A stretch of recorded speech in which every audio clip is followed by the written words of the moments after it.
Nosotros entendemos que el voluntariado de defensa civil es una reserva moral que tiene este país, es un patrimonio. Carissimi fratelli e sorelle, con profondo dolore devo annunciare la morte del nostro Santo Padre Francesco. Alle ore 7:35 di questa mattina, il Vescovo di Roma Francesco è tornato alla casa del Padre. La sua vita tutta intera è stata dedicata al servizio del Signore e della sua Chiesa. Bueno, con este anuncio del lamentable fallecimiento del Papa Francisco Jorge Mario Bergoglio, primer Papa latinoamericano y no europeo en toda la historia y además jesuita, pues ha fallecido el Papa esta madrugada de este lado del mundo, y a las 7:45 de Roma, del Vaticano, ha partido un gran cristiano. Le damos los buenos días a todos ustedes en este matutino Su Mundo y a todo nuestro equipo.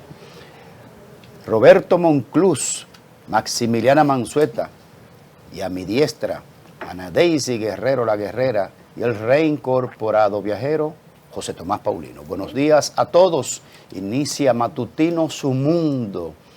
Y vámonos de inmediato, compañeros, porque tenemos un formato diferente hoy. Nuestro invitado en el día de hoy ya está aquí en el estudio, Juan Salas, director nacional de la Defensa Civil, quien viene a dar de primera mano las informaciones de la Semana Santa. Ya está aquí en el set. Mientras tanto, van a presentar la portada de nuestro periódico digital. Aquí lo tenemos, www.sumundodigital.com, y usted puede acceder a nuestro periódico digital. En las globales, la ONU advierte que la violencia en Haití podría hacer colapsar a ese estado. Pero señores, sí, en el asueto de Semana Santa 2025 aumentan a 23 los fallecidos. Ocurrieron 75 accidentes de tránsito y unos 182 personas intoxicadas por el alcohol y 78 alimentarias. Y el gobierno crea mediante decreto el Observatorio de Políticas Migratorias. Ahí es que está Miguel Franjul ahora. Sí, señor. Designan al general Reynoso Barrera en dirección antiterrorista. David Collado, el ministro de Turismo, destaca el récord de la llegada de turistas en Semana Santa. Pero señores, y continúa la prohibición para vehículos pesados en el puente de la 17. Y emergenciólogo revela mayoría de víctimas del jet set murieron por hemorragia. Wow. Tobías Crespo critica presencia de agentes de DGCET bajo semáforos. Bueno, ahí está la portada del digital. ¿Cómo es que dice el eslogan de nuestra compañera Maite? Toda la información a un clic. Ahí usted la encuentra. Bueno, señores, más adelante vamos a dar los detalles del proceso de las honras fúnebres del Papa. Trataremos de hacer contacto desde Roma con Víctor Suárez, nuestro embajador ante la Santa Sede, quien ya estamos comunicando vía WhatsApp hace unos minutos. Se están esperando algunos elementos de tipo protocolar con relación a nuestra Cancillería, que finalmente pueda él comunicarse con los medios de comunicación, pero ya estamos en contacto con el exdiputado de Santiago, Víctor Suárez. Y mis compañeros y compañeras le hemos acelerado el proceso, porque tenemos nuestro invitado en el día de hoy, el señor Juan Salas, el eficiente Juan Salas. Buenos días. Una estrella. Gracias a ustedes, equipo maravilloso. Esta era una presencia que tenía pendiente de hace un tiempo, así que estamos saldando deuda en el día de hoy. Con pueblano mío, Sí. allá de la provincia. Provincia de Monteplata. ¿Tú fuiste Así es. del PSD, del Pacoredo o del Frente Amplio. Partido... Frente Amplio. Frente Amplio. Él es No, de la- pero es una división que se dio en la izquierda. Originalmente, ¿de qué organización tú eras? Sí, sí, correcto. Era del Frente Estudiantil donde tú y yo militábamos. Allí en Humanidades. La pregunta tenía ya sus orígenes. Bueno, pero- PST no, pero para que la audiencia sepa, sí. No. Descubrieron. Rosa Silverio. No. Con nuestra amiga Rosa Silverio. Sí. No, pero no es para nosotros, es para la audiencia. No. PST. Ya lo dijo. Ya lo Vamos a dijo. entrar en Con el, materia. Buenos momentos. con el líder Salazar, Lo Sí, frenó correcto, ahí. correcto. Virtudes Álvarez, Aquiles Castro, Aquiles Castro. Aquilito, sí. Henry Hernández. y Henry Tiempo. Hernández. Una buena época. Ese está hecho de una pasta dura, Juan Sala. Oye. Sí, Juan, Era- qué bueno. Eran un grupo de gente muy coherente en la visión filosófica que tenían de la política, pero además no era solamente la visión filosófica, sino el comportamiento de vida, y lo siguen siendo un referente de buen comportamiento, de respeto, de honorabilidad y de decencia, que hay mucho en la República Dominicana, contrario a lo que mucha gente Yo voy a poner cree. un ejemplo sencillo. Juan, discúlpanos la indiscreción. Juan Sala y yo nos conocemos desde que ambos éramos jóvenes. Uno más jóvenes que otro. Le cayó la tarde. Tú sabes que Sala nos invitó a que lo acompañáramos en el recorrido por el sur dentro de sus responsabilidades. Sí. Y bueno, ellos tienen un equipo de, ¿cómo se llama? Voluntariado en todos los niveles. Y entonces nos comimos un moro con bacalao. Allá en el centro de operaciones, En Pedernales. en Pedernales, pero yo no se lo dije a Sala, pero yo me quedé pensando lo siguiente. Si fuera un guardia que estuviera al frente, como siempre estaba, ¿tú sabes dónde hubiésemos comido? Seguro. En el restaurante de alguno de los dueños de cosas, un buffet. El más caro. Óyeme, ahora, la humildad de Sala, que ahí es que viene el tema de la izquierda, la humildad de Sala, lo que hace es que come con los propios voluntariados en la misma mesa y la misma comida. Eso es parte de esa formación. Eso es parte. Y aunque no trascienda públicamente, pero habla de él, los que están alrededor de él. Y lo quería hacer público José Sala, además de lo bueno que estaba. Pero además que le agrego algo a eso, si hubiera sido con otra persona no hubieran comido moro con bacalao. Comen moro con cola de langosta, que hay bastante en Pedernales. Eso tú lo puedes asegurar. Hasta la langosta. Un moro hecho de coco, sobre todo si es negro, con una cola de langosta, pasada por ajo y mantequilla. Vamos con la compoblana. Vamos a hablar de vamos este con gran la operativo compoblana. y este despliegue que se Gracias. dio ahora en Semana Santa y por supuesto la participación de la Defensa Civil activa todo el tiempo, y que es bueno decir que Salas no solamente es el director de la Defensa Civil, sino también el presidente de la Comisión Nacional de Emergencia, que es el órgano rector en todo esto. Hablemos un poquito de todo ese operativo, Salas. Bueno, antes que nada es importante que la población sepa que para nosotros, la Comisión Nacional de Emergencia y el conjunto de instituciones que las integramos, este operativo no inicia ahora, sino de febrero. Nosotros nos reunimos con las alcaldías, con las gobernaciones, en ese propósito de prevención.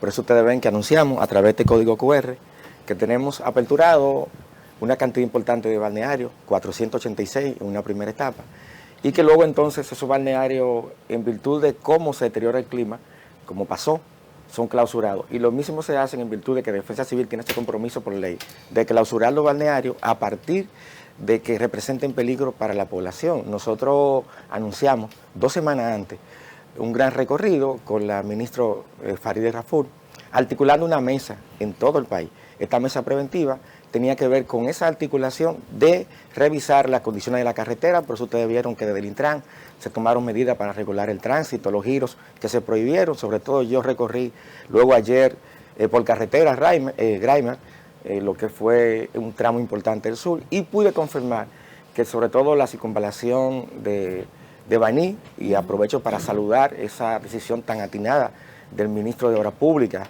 que en medio del dolor sale, ¿verdad?, accionar como ministro, y entonces eso provocó un fluido mucho más concurrido hacia el sur desde Baní. Otra medida que ustedes vieron que fueron tomadas, y estas medidas donde las diferentes instituciones que regulan el tránsito y tienen el compromiso de garantizar que la población vaya, como decidieron, ir a playa, río, cualquier espacio, garantizaron estas proyecciones que hoy tenemos. En el día de hoy podemos decir que hemos hecho un operativo a la altura de un país que apuesta al desarrollo, porque el ministro David Collado certificó que el año pasado habían visitado más de 11 millones de dominicanos. Cuando le sumamos eso a los 10 millones de dominicanos, estamos duplicando una cantidad de personas en la misma carretera, en la misma playa, y entonces tenemos que felicitar el comportamiento que el pueblo dominicano. Nosotros durante todo el operativo reiteramos ese llamado a la prudencia, y creo que la población se puso a la altura de la prudencia, salvo algunas excepciones. Pero ¿y todos estos muertos, Sala? Porque eso es algo que uno se cuestiona. ¿Cómo es que todavía, donde se invierte tanto, sobre todo en estos grandes operativos que se hacen, todavía fallezcan tantas personas? Estamos hablando sobre los 20 fallecidos. Sí, es que las estadísticas establecen que a mayor flujo de personas, a mayor circulación, más probabilidades tenemos entonces de afectaciones. Y las afectaciones siguen siendo en el tránsito. Lamentablemente es un tema pendiente de seguir regulando, seguir estableciendo normas que permitan reducir. Los motoristas lamentablemente siguen siendo los protagonistas en términos de cifras negativas. Casi el 80% de las víctimas fatales son de motocicletas. Jóvenes lamentablemente que en su momento más importante pierden su vida, en muchos casos por imprudencia, de manera que tenemos esa tarea pendiente, esa brecha como país que cerrar.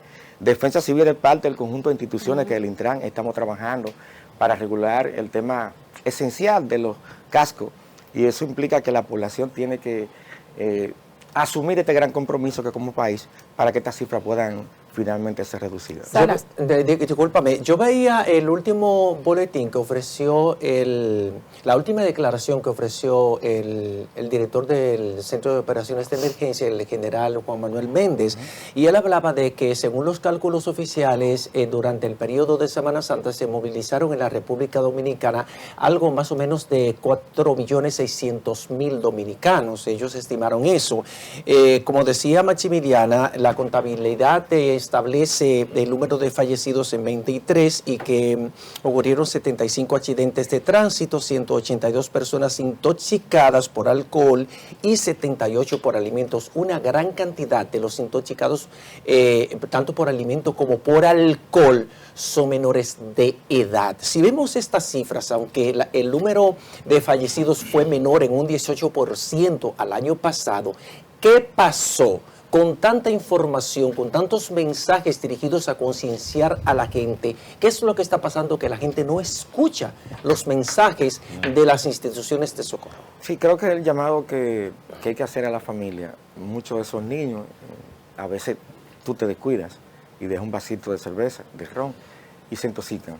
Muchos jóvenes empiezan a temprana edad, a tomar alcohol. Entonces yo creo que es un trabajo de la familia, de la sociedad, que tenemos que seguir aportando en esa dirección. Ustedes, los medios de comunicación, veo que insisten en pedirle a la población que no permitir que sus niños a temprana edad hagan uso de esta bebida que no es para niños, y entonces creo que es un tema pendiente en términos de salud. Nosotros de la Defensa Civil hemos estado emitiendo mensajes, avisos en las redes sociales. Eso no basta. Tiene que haber un compromiso en la sociedad para que nosotros como país cerremos esa brecha.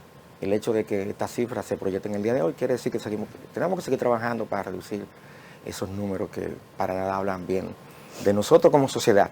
Las instituciones del Estado tomaron medidas, ustedes vieron, para regular la venta de alcohol, pero no es suficiente, la gente busca la manera de llevársela.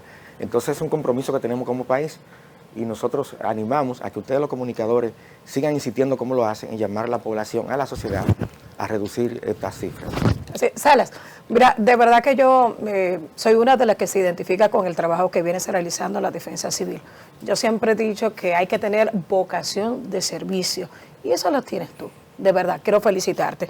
Quisiera saber si real y efectivamente la Defensa Civil cuenta con las herramientas correspondientes para llevar a cabo estos operativos. He visto algunos de la Defensa Civil que algunas veces tienen que llegar en bola a los operativos. Y hay una carencia de vehículos en ciertas ocasiones, pero me gustaría que usted me pudiera aclarar esta parte, porque realmente ustedes realizan una excelente labor. Sí, bueno, en honor a la verdad y siendo justo, en este momento Defensa Civil ha estado más equipada que nunca, y decirlo, al llegar a la institución tenía alrededor de 15 directores provinciales de la provincia del país que no tenían vehículo. Ya todos los directores de la provincia del país, de todas las provincias, tienen por lo menos un vehículo. Graeme, que me acompañó en Pedernales, sabe que vio 2 camionetas nuevas, una que donó el presidente de la República, otra un proyecto de cooperación de la Unión Europea, GIZ, una embarcación nueva también para apoyar a los turistas que estaban disfrutando de la playa. Defensa Civil estamos trabajando para equiparla, es un compromiso que tenemos de devolverle la dignidad a ese voluntariado. Defensa Civil tiene el voluntariado más grande de la región en términos de gestión de riesgo. Y esto se debe a que tenemos una escuela que todo el año estamos formando a personas del sector público y privado. Entonces en esa formación captamos nuevos voluntarios. Sí tenemos que ir trabajando para que nuestros voluntarios estén en las mejores condiciones. Eso se ha estado superando, tú ves que tienen su camiseta, sus gorras, están operando en carpas. Eso es importante, esa brecha la estamos cerrando, el presidente ha estado muy atento, ustedes han visto los anuncios y las aportaciones han llegado. Estamos trabajando para que este año todos los voluntarios puedan tener acceso de manera gratuita, por ejemplo en la ONSA, en el metro. Y eso es muy importante porque es un voluntariado que se merece eso y más. Nosotros entendemos que el voluntariado de Defensa Civil es una reserva moral que tiene este país, es un patrimonio. Mire, un joven dejar a su novia, a su novio, para pasar este fin de semana en la playa cuidando a otro joven, eso dice mucho, ¿verdad? De esa pasta humana que tenemos nosotros en Defensa Civil.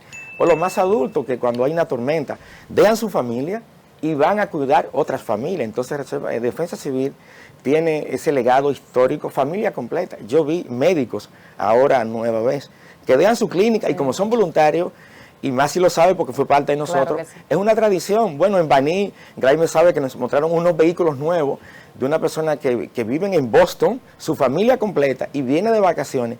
¿Y a qué van? A pasarse sagradamente esos 4 días en la playa. Los hermanos Bellos, los primos Bellos. Los Bellos, que tienen más de 30 años, cumplía justamente 30 años como director de Defensa Civil. Que por cierto, vi ahí una innovación que hicieron ese equipo de Baní, que sería bueno que lo comentes y que lo puedan eficientizar a nivel nacional. Vimos una transmisión en tiempo real Sí. desde una estación en Baní, conectando con otra estación en no recuerdo qué punto del país, en vivo y directo, que se podía de voz e imagen. Sí. O sea, se puede monitorear a nivel nacional de cómo está cierto ambiente y si hay una novedad, reportarla ahí mismo. Sí, Defensa Civil tiene esa característica. Tenemos voluntarios con diferentes condiciones y esos voluntarios han visto la intención de la máxima autoridad, la Dirección Central de innovar con código QR. Nosotros en noviembre, ustedes vieron que anunciamos en la semanal una aplicación llamada Alertado, y eso con la intención de que la población en momentos de crisis, de emergencia, pueda informarnos qué está pasando en su lugar. Y esto nos permite 2 cosas. Primero, que la ayuda, la sectorial, llegue más rápido. Si es un vehículo de tricación, si es una ambulancia, si es un camión que necesita un rescate, llegue más rápido. Y lo otro, saber que en ese lugar hay posible afectación por inundación. Eso se va registrando. Y entonces ese espíritu de innovar llegó a Baní. Y nuestros voluntarios crearon una plataforma local que le permite, en las estaciones que tienen ellos colocaron 14 estaciones. Y con una aplicación en tiempo real nos van informando qué está pasando. Adelante fulano, y eso se va grabando. Y nos permite saber qué está pasando. Un accidente, ellos lo graban y eso se registra y ya sabemos. Activamos el 911 y saben cuáles las condiciones incluso del paciente, qué tienen que llevar. Son de las innovaciones que nosotros Yo hoy... creo, Sala, que interesante. esa innovación del equipo de Baní, que inclusive señalaron una jovencita que estaba ahí, que parece que fue de ella la idea, una voluntaria de esa. Yo creo que es una oportunidad, Sala, para buscar fondos y hacer de ese modelo a nivel nacional. Yo creo que ahí hay una oportunidad de eficientizar los trabajos de ustedes. Y a propósito de eso, nos quedamos con un pendiente, Sala, con relación a un posible acuerdo de colaboración con la Defensa Civil de Nueva York. Sí. A propósito de que estuvo en el país el alcalde Eric Adams y el director de transporte, el comisionado de transporte dominicano, Idani Rodríguez. ¿Pudiste contactar, pudiste acompañar en algún momento la visita de Eric Adams? Sí, correcto.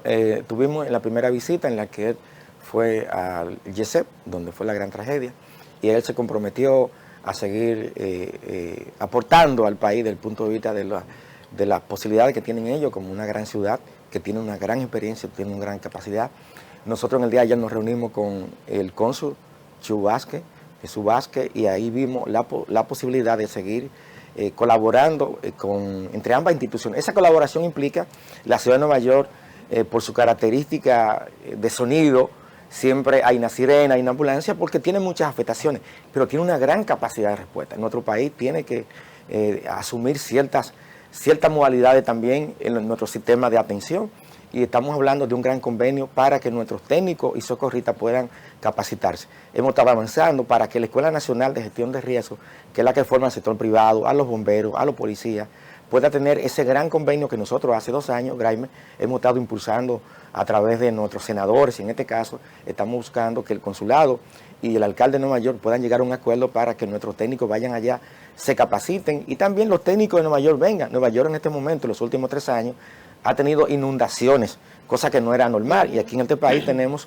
un máster en atender a personas en inundaciones, Que casi en lo manejo hemos de resuelto. suelo. Creo Entonces, que como país casi lo hemos resuelto, casi. Si por lo menos ustedes ven que pocas personas pierden su vida cuando hay inundación, porque la estrategia es movilizarlo a casas de particulares, lo que le llamamos desplazados, Sí. o a los albergues que ya tenemos georreferenciados. Entonces estamos hablando de un convenio entre ambas ciudades, la ciudad de Nueva York y Dominicana, para poder intercambiar experiencias y capacidades que ya ellos tienen como gran país. Un poco de historia. Quizás Grimer lo puede recordar mucho por la cronología, por la edad, pero Ana Pero he Daisy, leído. Ana Daisy lo leíste, Ana Daisy es una bebecita y Maximiliana sí, pero José Tomás y este servidor recuerda que cuando llegaba la temporada ciclónica o se anunciaban aguaceros, había que coger la Doctor Delgado en Gascue y pararse en el viejo local de la Defensa Civil. Y allí nos recibía un abuelito muy simpático, de nombre, de grata recordación, Eugenio Cabral, que tenía una manera muy particular de asumir su rol como director de Defensa Civil. Decías ahorita que tenemos un magíster en sacar los desplazados cuando hay pues alerta de inundaciones. Me gustaría saber, Juan, ¿qué cantidad de refugios tenemos en la República Dominicana? ¿Qué inventario? Porque me marca mucho para temporadas de huracanes que la Iglesia Sagrado Corazón de Jesús de Villa Juana decía refugio autorizado. Y es albergue, y perdóname que te corrija, la palabra correcta es albergue, no Albergue. refugio. Ok. Nos confundimos con eso. Y entonces me gustaría si tienen una contabilidad, un registro, gracias Maxi por esa precisión, y además porque yo siento como periodista que le han quitado como la hegemonía que debe tener Defensa Civil cuando hay una alerta de desastre en la República Dominicana. Cuando Eugenio, él era el rector. ¿Quién la tiene? ¿El COE? ¿Es lo que tú quieres decir? Más o Habla menos, claro. Más o menos. Bueno, decirte que la cantidad de albergues que el país cuenta, una capacidad de poder acoger a más de 500,000 de personas. Estamos hablando de unos 2.000, 2.700 albergues. Nosotros al llegar a la institución vimos una oportunidad justamente con las iglesias, por eso te vieron que Dio Atacio, que encabeza una congregación de una cantidad importante, y más de 1.000 iglesias en este momento son utilizadas como albergues. Aquellas iglesias que tienen, sí, más de 1.000 iglesias. ¿Dónde? En todo el país. Yo soy una congregación nacional. Esas iglesias fueron validadas a través del Comité de Albergue Nacional. Defensa Civil tiene ese mandato de ley, justamente como tú establece, de garantizar que las personas vayan a los albergues. Y garantizar entonces que los albergues tengan las condiciones mínimas. Para eso entonces tenemos alianza con instituciones como Supérate, el Comedor Económico, el Plan Social. Y esto garantizamos dos cosas, que cuando hay una alerta ya podemos proyectar a través de los mapas de vulnerabilidades que hemos estado trabajando con el uso de la inteligencia artificial y de la información y de la data. Cuando se proyecta desde Indomet que vamos a tener un impacto, por ejemplo, en la parte costera sur del país, a 7 provincias. Entonces cruzamos eso con el mapa de pobreza y entonces a partir del impacto que pudiéramos generar los vientos y la lluvia se calcula cuáles serían las viviendas más afectadas. Entonces Gloria, en este caso Reyes, activa los bonos porque tiene una cantidad de personas vulnerables. Entonces, ¿qué hacemos? Que el comedor económico llega con la alimentación y eso no ha facilitado esa estrategia, que las personas se movilicen sin presión, sin tener que someterlo a una situación, digamos, que de presión. Y automáticamente ven, porque saben que si está el brazo social del gobierno, como hemos dicho, es porque va a pasar algo. Y sí, Defensa Civil en este momento está colocando nueva vez aquellos letreros que dice albergues disponibles, porque resulta que tenemos una cantidad importante de turistas que no conoce que en un momento dado, por eso insistimos con los códigos QR y lo publicamos, para que una persona que esté en algún pueblo, que no es de ahí, sepa dónde puede albergarse en caso de una situación inesperada. Ustedes vieron en los noviembre pasado, el 4 de noviembre, luego el 18 de noviembre, la cantidad de lluvia que tuvimos en el Gran Santo Domingo. Decía doña Gloria Ceballos, que hacía más de 50 años, que en la capital del país no teníamos un acumulado que alcanzara los 226 milímetros. Y eso provocó inundación en esta zona, aquí en Gasco y en todo el perímetro. Y perdimos más de 14 personas. Ya un año después, en el 2018, se repiten, pero al doble, y cayeron más de 400 milímetros de lluvia, y lo que pasó en la 27 y en otro lugar del país. Eso implica que el país tiene que prepararse para escenario, porque estamos en una época de crisis climática, y Defensa Civil tiene ese gran compromiso. Las naciones como la nuestra, somos un país insular que estamos expuestos a este tipo de afectaciones. El año pasado fue un año atípico. La temporada ciclónica se establece que es del 1 de junio al 30 de noviembre. Pero el año pasado ya en mayo había inundaciones en Puerto Plata, pero el 24 de diciembre estaba el presidente de la República encabezando un consejo de gobierno para atender a más de 2.000 familias que estaban afectadas. Quiere decir que el cambio climático no ha acelerado la iniciativa, entonces tienen que ser novedosas como esa que establecía Raimer Baní, buscar alternativas.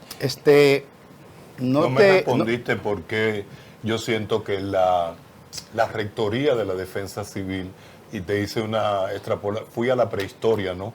Y Sí. entonces me dejaste ahí un hueco, un vacío periodístico que yo quisiera llenarlo, ¿no? Bueno, Porque yo no siento que ustedes tienen esa rectoría con todo eso que ustedes realizan en el territorio. lo que pasa es que nosotros tenemos presencia en todo el país, y esa rectoría, por ejemplo, nuestros directores provinciales tienen vocería ahora en la temporada, ahora en Semana Santa, son quienes cierran los albergues, lo clausuran conjuntamente. Vimos ayer a nuestro subdirector Delfín anunciando la clausura de un baño, un balneario, en este caso una playa en Macao, y Defensa Civil tiene ese compromiso con el tema de la vocería. Va a depender de un evento súbito, que es donde debería activarse el Centro de Operación de Emergencia, y nosotros entonces tenemos todo el año una cantidad de actividades que nos permiten mantener la presencia permanente de Defensa Civil. A propósito de eso, Humilde, Juan. Sí, a bueno, propósito Muy de humilde. eso, Salas, nos vimos frente a un hecho súbito, como es el desastre del Jet-Set, la tragedia del Jet-Set. Yo particularmente no me he escuchado tu opinión, tu valoración respecto de la respuesta. Hay una, cuasi se evidenció en los medios de comunicación de que aunque tenemos un equipo bastante fortaleciéndose en materia de defensa civil, el tema del desastre de la tragedia del Jet-Set, no hemos escuchado tu opinión respecto de los recursos técnicos de eso.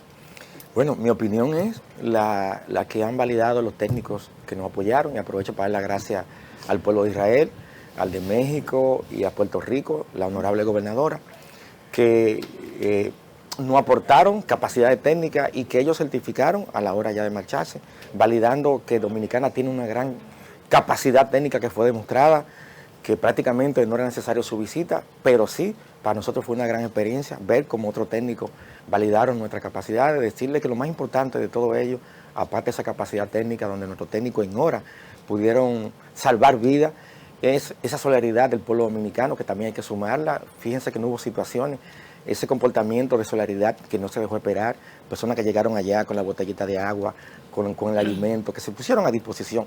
Empresas que llevaron baños portátiles, no hubo que llamarlo en muchos casos, no llamaron alimentos, hidratantes, de manera que sí, esa respuesta combinada de nuestros técnicos nacionales fue validada por otros técnicos que llegaron de otro lugar del país, y creo que es un gran dolor que se expresó justamente en esta Semana Santa.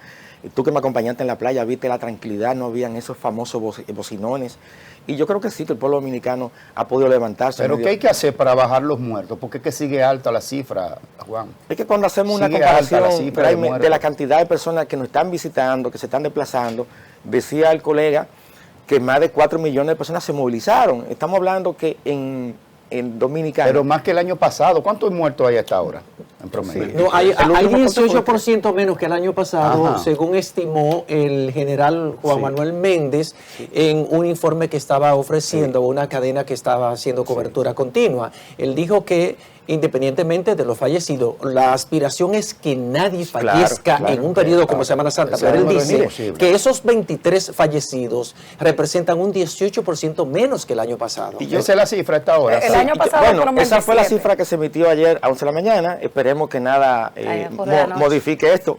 Esperemos que sí. Decirle, hay un comercial muy famoso que lo vi en Nicaragua, y es que le pregunta a una persona, ¿cuántas personas tú crees que deben fallecer en este operativo? Que ellos montan también. Y cuando le dijo 3, le presentaron a 3 hijos. Se asusta. Entonces, 2 le presentan a 2 hermanos, 1 le presentan a su madre. Entonces, cada cifra es un ser humano. Claro. No queremos que muera nadie. Por eso el llamado de nosotros fue a la conciencia. Esta es una experiencia importante para nosotros como país. Y esa conciencia, esa moderación, ese compromiso con la vida es al que nosotros apelamos. Por eso hacemos un llamado a los dominicanos que hoy, que ya no es Semana Santa, si van a desplazarse, hacerlo con esa prudencia que nosotros estuvimos insistiendo durante toda la Semana Santa. De manera que es un compromiso que tenemos nosotros con nuestra propia vida. Yo quiero volver un poquito al jet set y conectar con la pregunta que tú le hiciste, Graimer. Sí, es muy sencillo lo que voy a preguntar. En el último informe que presentó el general Juan Manuel Méndez, lo vimos colapsar, lo vimos llorar, generó eso muchísima crítica de gente muy inconsciente que piensa que ustedes no son humanos, y lo son. Entonces quiero preguntarte en este sentido, esa tragedia del jet set, la más letal que hemos tenido en la República Dominicana, a ti como ser humano, como director de la Defensa Civil, ¿cuál es el mensaje que te deja? Que puedas compartir con el pueblo dominicano. Mira, es un hecho sin precedentes. La primera vez en la historia dominicana en la que podemos nosotros tener datos, información, que un espacio tan pequeño mueren tantas personas de manera súbita, primera vez en la historia. Fue impactante, porque cuando llegan la primera cifra, 1, 2, 3, 4, pero hay una cifra que te marca, alguien que tú conoces. Entonces ya tú compartes una historia, de manera que los dominicanos hemos sido impactados en términos colectivos. Ruby Pérez, por ejemplo, irradia sentimiento en la población dominicana internacional, pero el nombre de una persona te cambia la visión que tú tienes de ese escenario. De manera que para nosotros es un hecho doloroso, porque nosotros en este momento estamos en esa fase de sanación. Por eso muchos de nuestros técnicos que estuvieron trabajando ahí, a partir de que fueron sometidos a la primera sesión con psicólogos, la recomendación es que no se aíslen y participaron en este operativo para ir curando aquella herida y aquel contacto con la muerte, de manera que nosotros aprovechamos para desearle conformidad y aliento a la familia que fueron impactadas directamente. Pero todos los dominicanos de alguna manera hemos sido impactados con este hecho tan doloroso, porque geográficamente no hay precedente de tantas personas fallecer en un solo espacio determinado, así como en el caso Gracias, gracias, Qué bueno Sala. eso que dijo Sala. Me encanta el hecho de que nuestros técnicos estén siendo atendidos por psicólogos. Sí, Eso desde correcto. aquí, en un momento llamamos la atención de que debían hacerlo, y qué bueno que tú en este momento lo expresas. Gracias, Salas, por estar con nosotros en este primer tramo del programa post Semana Santa, por tan importantes y valiosas informaciones. Mantenemos el compromiso de seguir apoyando esa importante institución. Vamos a hacer una pausa, no se mueva de ahí, tenemos importante contenido y algo muy importante. Más adelante vamos a hacer contacto con Ruskin Pimentel, que tiene importantes revelaciones de temas locales e internacionales, y con el tema del congresista Adriano Espaillat y El Salvador. Retornamos. Bueno, aquí estamos dándole seguimiento a todas las informaciones. El presidente de la República tiene una sola publicación de la agenda del presidente, solo tiene ¿cómo se llama? La semanal. La semanal. La semanal. Siempre. A las 4:30 de la tarde, el Salón La Cariati del presidente de la República tiene la semanal.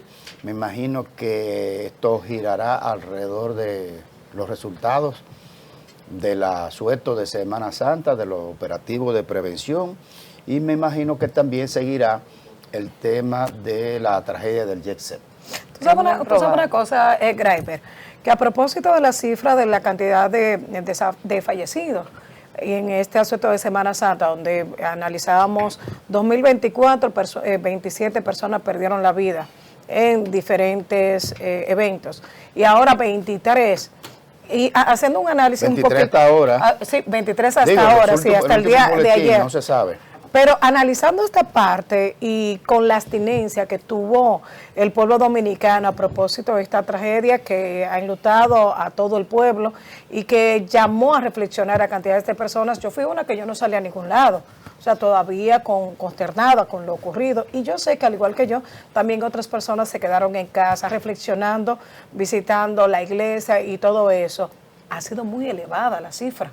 Porque estamos hablando que una cantidad muy importante se quedó en la casa, no se fue a las provincias a disfrutar como acostumbran, no fueron a los balnearios donde muchas personas mueren por asfixia, por ahogamiento, muchos también intoxicados. O sea que la cifra es todavía un poquito más preocupante y es muy alarmante. 23 hasta ahora, hasta tanto el COE no emita el último boletín.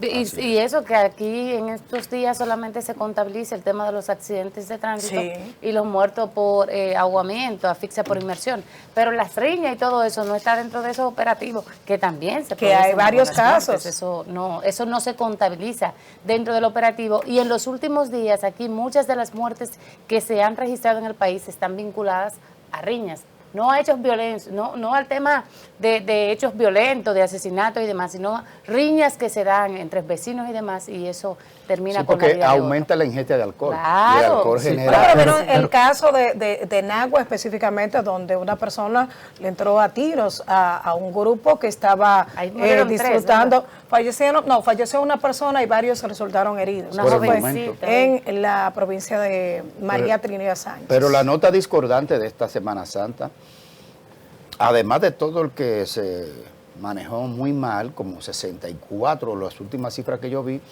de 75 accidentes, 64 fueron motociclistas. Siempre. Es demasiado alto, demasiado alto. En la nota discordante la ha puesto la Policía Nacional. Sí. ¿Qué fue lo que le dijeron a la Policía Nacional? ¿Qué desastre? Yo quiero saber cuál fue la instrucción que le dio Farideh Raful y el jefe de la policía a su tropa. ¿Cuál fue la instrucción? Porque pareciera que fue, vayan y pónganse, los impertinentes son ustedes los policías. Porque es verdad, hay gente que no respeta el asueto, que pone una música... Que son unos imprudentes. Que son unos imprudentes, ¿cierto? Pero el país entero, la policía de agresivo, de desproporcionado.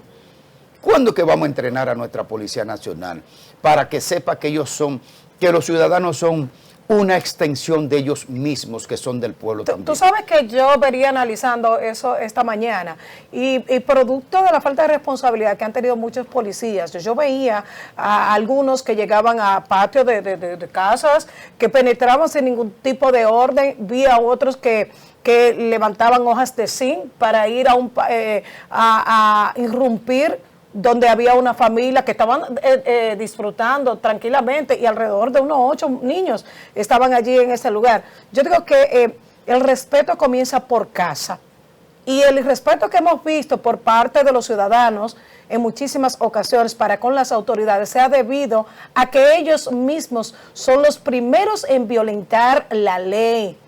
Por eso ustedes ven que hay personas que se tornan reactivas ante cualquier estímulo que tienen con la Policía Nacional. Y yo no sé, yo de verdad vi cantidades de casos que ocurrieron que yo decía, pero ¿y por qué reaccionaron de esa manera? ¿Por qué arremeter? ¿Y qué fue lo que le dio? No, o sea, ¿cuál fue los la videos. instrucción? No, porque pareciera que fue que dieron unas instrucciones, porque no es usual lo que pasó esta Semana Santa. Ahora va a haber que cambiar el protocolo para el año que viene. No, una locura fue lo que ocurrió. ¿Por qué fue lo que...? Pero a los policías que no hay que... A los policías nuestros que no hay que agitarlo mucho para que se pongan de violentos y de brutos. Porque está bien, tú das instrucciones, señores, traten de que la población mantenga más o menos donde usted ve un desorden, donde usted vea una música desproporcionada, está bien. Pero lo que ha pasado esta Semana Santa ha sido demasiado exagerado. El país entero con una violencia, mira, que uno no sabe cuál es la necesidad.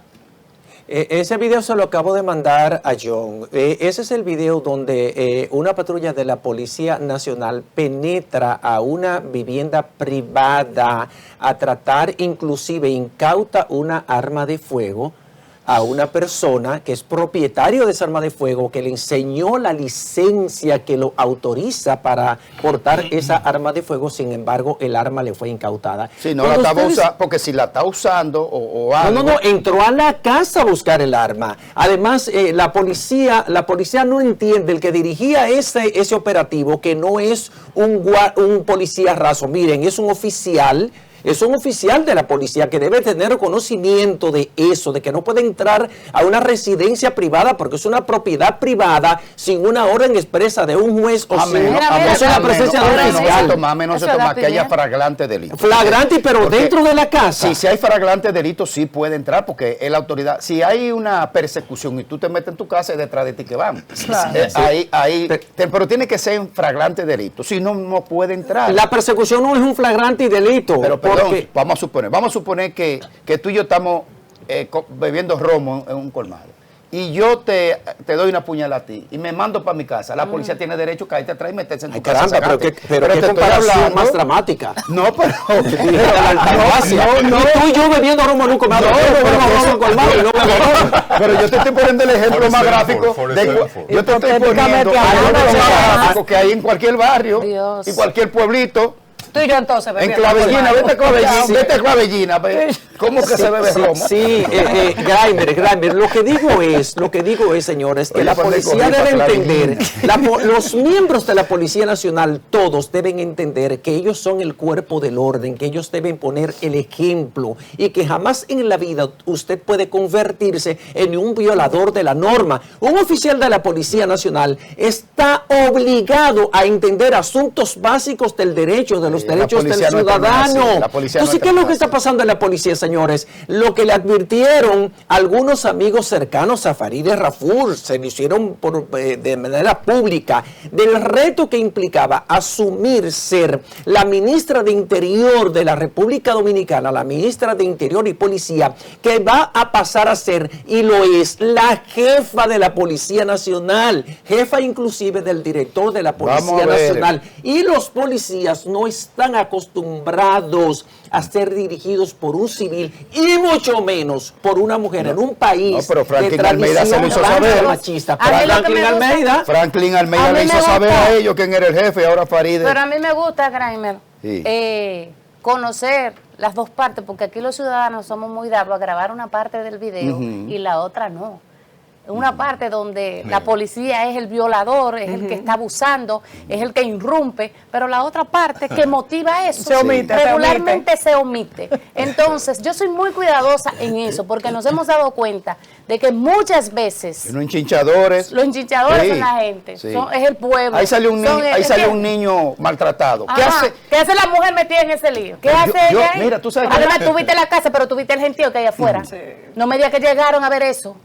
Previo a eso, algo debió darse para que se diera la situación. Entonces, somos muy dados a cuestionar el accionar de la policía en determinado momento, pero muchas veces no sabemos qué motiva eso. Sí, mira, es muy raro que por arte de magia la policía según cometa informaciones, acciones como esta si no es por algo. Según información, por ejemplo, en este caso donde tuviste la niña, los niños que estaban allí, era un joven que estaba siendo buscado, tenía una orden de arresto. Ahí está. Ahí, y la policía penetró a esa vivienda, apresando a ese joven, y de repente todo el mundo se volcó a defender Ahí al joven, está. y por eso ustedes veían ¿Dónde fue eso? los niños. El Ahí lugar está, aquí ¿entiendes? específicamente no lo tengo, Ah. pero esa fue la situación que se dio con respecto a ese caso, donde un niño resultó herido por el forcejeo que hubo entre la Policía tú sabes, Nacional Ana y Daisy, los lugareños que Tú estaban sabes, ahí. Nadie, que yo cuando veo esos videos de los barrios, esa situación que se dan de riña entre gente que está compartiendo y de Sí, repente sí, sí. se ponen celosos por Claro, la usted dama, cuenta, se da dema- muchas veces. demás y cosas, la policía interviene. Yo siempre me quedo mirando. ¿Por qué las mujeres sienten en este país que ellas tienen una coraza de algún tipo porque se meten en medio de la pistola y el policía y agarran y jalan el policía por la Otra camisa torpeza. y lo manotean y si es un pleito entre dos grupos van con un muchacho aquí entre la Si te cintura. pongo la mano, el malo soy yo. Hubo una el otro día que yo Ahí. dije, pero señora, embarazada, y se le metía en el medio entre el policía y el infractor. Y yo estoy embarazada. Sí, Y cuidado si quítate me de toca, ahí. pero si usted está embarazada, ¿qué Quítate hace de usted en ahí. el medio? Entonces, con una cerveza en la mano. Eso es un chantaje. Con una eso es un jumbo en la chantaje. mano. Nada de eso. Y una jumbo en la mano. Una jumbo light. Una jumbo en la mano. Yo estoy embarazada. Y cuidado si me toca. Estoy embarazada. Grábelo. Pero que usted es en el medio. Entonces, yo no sé qué es lo que pasa realmente con nuestras mujeres en los barrios, sin ánimo de denostar. Obviamente que es un tema de educación. Claro. Un tema de educación, de un pueblo sin educación, que hace cualquier tipo de cosa. La policía, yo creo que de todos modos en esta Semana Santa se excedió o no entendió bien o malinterpretó las instrucciones. No se entiende. ¿Sabe qué dice Farideh Raful en el día de ayer en Dale su banda, cuenta de Farideh. X? Favor retornar de manera prudente y segura. No tomen la marginal a menos que sea una emergencia. Respeten las señales, dice Farideh. Gracias al personal que laboró y que aún labora, las puertas del Ministerio de Interior y Policía están abiertas para colaborar, denunciar exceso o para dialogar en favor del orden. Para la extorsión, defensa del caos o manipulación mediática, no cuenten conmigo. Toma. Rueden. Con Dios. Rueden. Con Dios. Pero ministra, Me gustó. ¿cómo que Rueden. rueden?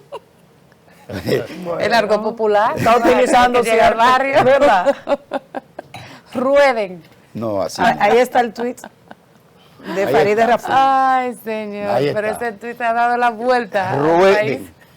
Entonces, ella siente que lo que se está divulgando del exceso Manipulación. policial es una manipulación. No es una manipulación, Farideh.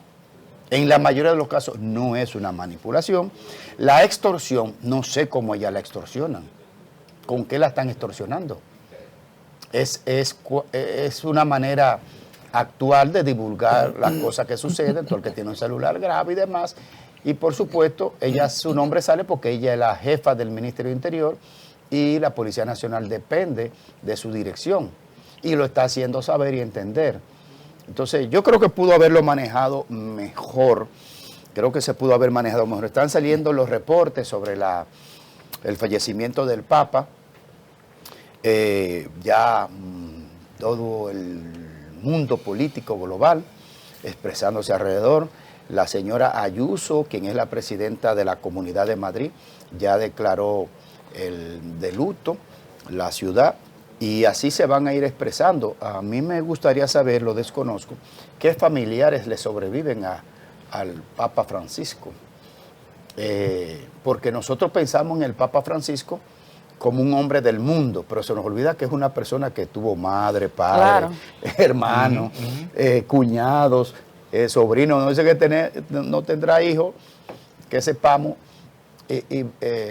Pero toda la familia que lo ven como el Francisco que el Jorge Mario que ellos conocieron, y el mundo pendiente de cómo se van a desarrollar todo el tema de las honras fúnebres y las despedidas de Estado, porque es un jefe de Estado, el Papa Francisco del Vaticano. Se espera, Graimer, que el presidente de la República o el Poder Ejecutivo de la República Dominicana, recuerden que tenemos un concordato que data de 1952-54, si no me falla la memoria, es un acuerdo entre el Estado Vaticano, que tiene la sede pues del Papa, ¿verdad? Y República Dominicana, fue en la era de Trujillo que se firmó. Es interesante cómo mi generación, esa generación del 1960, ha podido ver pues varias muertes de sumo pontífice, pero también la escogencia de un papa. Vimos cómo se escogió a Juan Pablo II, también al cardenal Ratzinger y ahora a Mario Bergoglio, que es un jesuita. Para aquellos que no conocen cómo es la dinámica para llegar a ser papible o papable, ¿verdad? Los jesuitas no hacen votos de pobreza, o sea, firman como que pactan cuando se convierten en sacerdote para no alcanzar, pues, formar parte del clero, de la curia de la élite de la Iglesia Católica. Alguien nos preguntaba qué es un camarlengo. Un camarlengo no es más que un cardenal, es un cardenal que le asignan dentro del Sínodo de los Obispos o del Instituto Cardenalicio, ¿verdad? Que República Dominicana todavía tiene a Nicolás de Jesús Cardenal López Rodríguez como miembro activo, ya pasivo, porque terminó sus funciones y además por la salud. Entonces el camarlengo es que comienza a administrar el Vaticano, o más que el Vaticano, el pontificiado, que ahora queda cesante por la muerte del Papa Francisco. Ese camarlengo fue que anunció hoy en la mañana, bien tempranito, pues el deceso, el fallecimiento del Papa Francisco, y va a estar administrando y dirigiendo todo el proceso de los funerales y de la potencial escogencia del sustituto del Padre Francisco. Finalmente, quiero decir lo siguiente. Bergoglio desarrolló un ministerio católico importante dentro de la iglesia. Se le critica que no permitió, que no atacó como debería ser de manera visceral los abusos, ¿verdad?, sexuales contra niños y niñas que ha salpicado a la iglesia católica. Se le critica su tosudez hacia que mujeres comiencen a ser ordenadas como sacerdotes. No, pero yo creo que eso conlleva un concilio, porque él designó una prefectura, creo que fue, no recuerdo quién, designó el más alto cargo recientemente a una mujer. Designó una mujer, sí, por primera vez en la historia. Pero se esperaba que él fuera, yo creo que por su condición de jesuita, pudiera haber expuesto con más abierto. claridad, pero ¿cuándo fue el último concilio? Eso hace muchas décadas. Muchas Señores, décadas. lo que Entonces pasa- yo creo, no sé, pero yo creo, no estoy seguro, no estoy hablando con conocimiento preciso, pero creo que para que se pudiera facilitar que monjas se pudieran ordenar sacerdotisas, yo creo que eso ameritaba un concilio, porque eso debe entrar en el canon, un canon nuevo, no sé, Pero además, señores, recuerden, Roberto, abonando un poco a lo que tú planteas de la visión que aplicó el Papa Francisco. Recuerda que él se concentró en hacer profundas transformaciones en la Iglesia Católica, inclusive aquellas declaraciones, por ejemplo, cuando le preguntaron cuál era su opinión sobre la homosexualidad, sobre el lesbianismo. Él dijo: ¿quién soy yo para juzgar a esa gente? Yo pienso que Dios es el único que tiene el poder de juzgar, ¿verdad? juzgarlos, Claro que sí. ¿verdad? Entonces, pero desmontó algo milenario que el mundo cristiano en general lo tenía por sentado, que era el limbo. Cuando el limbo, él dice, aprovechó un viaje, una entrevista en avión, dijo, no, que el limbo no existe. El limbo no existe como tal, que es una construcción de Dante Alighieri en la famosa Divina Comedia, y es Dante Alighieri que cree el infierno y que cree el limbo. Sí. Y entonces, por lo menos, él dice, no, porque de que el limbo eran para los que no eran. Y los cielos también. Para que no iban ni al infierno ni al cielo.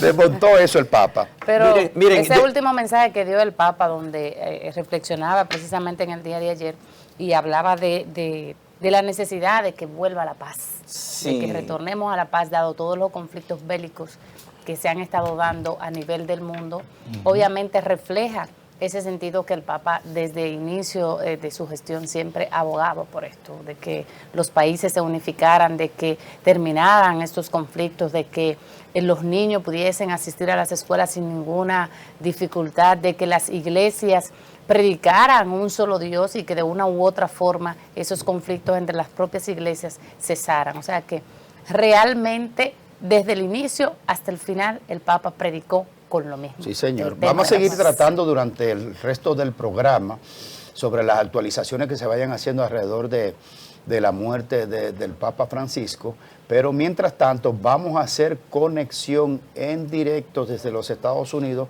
con nuestro compañero, miembro de este equipo, Ruskin Pimentel. Buenos días, Ruskin. Buenos días, un saludo fraternal desde aquí, desde la ciudad de Nueva York. Gracias. Muchas gracias, Ruskin. Primero, tu impresión sobre este desenlace sorpresivo, porque aunque estaba enfermo el Papa y duró casi 40 días en tratamiento interno médico, de todos modos estaba ayer en la misa del domingo de resurrección. Y bueno, en condiciones poco precarias, pero hizo un Pero recorrido estaba. inclusive en el papamóvil y ofició parte de su responsabilidad. ¿Tu impresión sobre esto, Ruskin? Es lamentable, obviamente, es una noticia que sobre todo a millones y millones, 1.3 billones de personas que profesan la fe católica alrededor del mundo lamentan con profundo dolor. Ocurre cada vez que parte un papa, que es el jefe de su iglesia, pero en esta ocasión yo creo que el papa fallecido fue una persona muy carismática, se vio como una persona muy humana, sobre todo para nosotros los latinos, siendo el primero de habla hispana, procedente de Latinoamérica. Yo no quiero hacer una analogía extraña, estoy seguro que ustedes y la audiencia me comprenderá. Usted veía hasta en la misma cara del Papa sus facciones físicas. Para nosotros los latinos eran, digamos, cariñosas, por ponerlo de una forma precisa. Su sonrisa era una sonrisa cariñosa. Y eso se debe a que nosotros los latinos nos identificamos enormemente con el Papa, su procedencia, siendo argentino, lamentable. Los que profesan la fe católica entienden, saben y tienen la esperanza de que ha partido a un mejor lugar. Y bueno, ahora los procesos que se siguen dentro de la fe católica para la escogencia de un nuevo Papa, y todos aquellos que tenemos una creencia en Dios, pues reflexionar sobre la vida y enseñanza de este extraordinario hombre sin duda. Quiero informar a nuestra audiencia que vamos a conversar unos minutos con Ruskin Pimentel y que a seguida vamos a conversar desde Roma con el embajador Víctor Suárez, nuestro embajador ante la Santa Sede. Vamos a conversar. Concluido con Ruskin, haremos conexión desde Roma para que nos informe desde allá cómo está el ambiente y cuáles son los procedimientos a seguir. Ruskin, la situación del congresista Adriano Espaillat. Vimos toda una serie de ataques y de amenazas, inclusive de expulsarlo y de suspenderlo del Partido Demócrata. ¿Qué es lo que ha pasado? Bueno, hay maldades que son de muy baja calidad. Esto es parte de una maldad de baja calidad. Fíjate, el congresista es una persona de un carácter muy humilde y conciliador.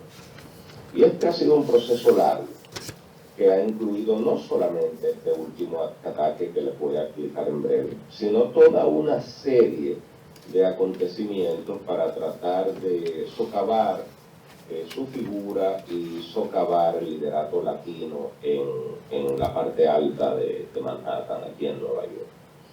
El congresista siempre se mantuvo en acceder a los procedimientos que existen para este tipo de cosas, porque el congresista siempre nos dijo a su equipo: nosotros tenemos muchas cosas en que preocuparnos y nuestro trabajo es servir.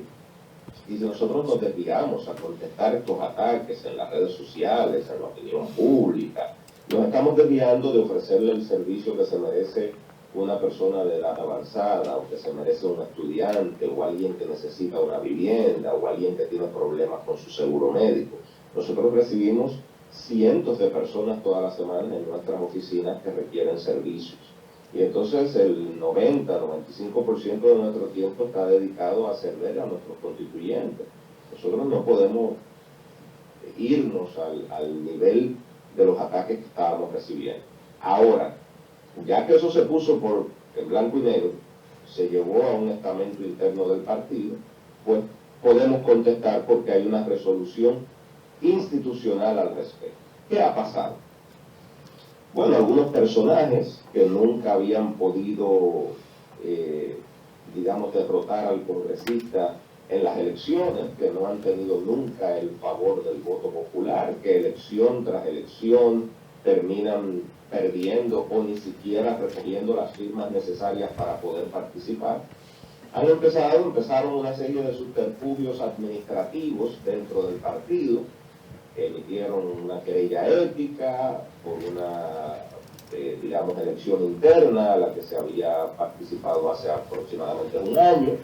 En esa elección interna, el candidato del congresista no salió electo, ellos tuvieron ganancia de causa, pero aún así elevaron una querella ante el comité de ética del partido. Bueno, el comité de ética... Pero ¿quiénes son ellos, Ruskin? Perdóname, pero ¿quiénes son ellos? Esto es una, digamos, una contienda de una persona que tiene consigo mismo, es el presidente del partido en el Alto Manhattan, del Partido Demócrata, su apellido es Wright, muy conocido. ¿Cómo se llama? White. Carl Wright, muy conocido por los dominicanos residentes en Sosúa. Él es muy conocido por allá. Ajá. Y sí, él es muy conocido en Sosúa, no es muy conocido aquí en Manhattan, en el Alto Manhattan. En Sosúa. Y también, sí, en Sosúa. ¿Pero qué tiene que ver Sosúa? Es una zona turística nuestra. ¿Qué hace por ahí? Le gusta Sosúa, hermano, una zona bella. O sea, nuestro país le gusta Sosúa. Ajá. Sosúa, Pero por ahí, Sí, por ahí hacen una marca de embutido. no, pero Por ahí hacen una marca de embutido. es un municipio donde hay índice de prostitución bastante alto también. Y playas, y muchas playas. Y donde Sí. se hacen muchas inversiones, de igual manera. Sí, playas y buen sol y la calidad. Ahí hay una Sosúa- marca de Sosúa embutido tiene también mucha- por ahí.